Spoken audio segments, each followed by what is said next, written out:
ఎగ్జామ్‌లో ఆప్షనల్ ఏది తీసుకోవాలి అన్న డిస్కషన్ కంటే, యూపీఎస్సీ ఎగ్జామ్‌లో కోచింగ్ ఎక్కడ తీసుకోవాలి అనేది పెద్ద క్వెషన్ మార్క్ యాస్పిరెంట్స్ అందరికీ.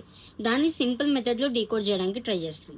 యూపీఎస్సీలో యూజువల్‌గా మనం ఏ కోచింగ్ సెంటర్ తీసుకున్నా, ప్రతి కోచింగ్ సెంటర్ ప్రతి సబ్జెక్ట్‌ని 100% డీల్ చేయలేవు. ఒక్కొక్క కోచింగ్ సెంటర్‌కి ఒక్కొక్క సబ్జెక్ట్ స్పెషాలిటీ ఉంటుంది.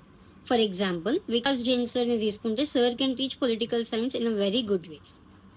తను జైన్ మ్యామ్ గురించి తీసుకుంటే, ma'am can teach philosophy in a very good way. Test series గురించి తీసుకుంటే, vision IAS and Vajiram are the best test series available presently in the market.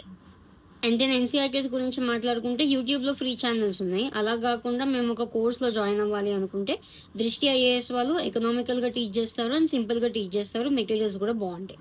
అక్కడ we can go with NCERTs. Similarly current affairs magazines గురించి కావాలి అనుకుంటే, వాజీరామ్ వెబ్సైట్లో current affairs చాలా బాగుంటాయి. You can download from there. Environment గురించి కావాలి అనుకుంటే, శంకర్ ఐఏఎస్.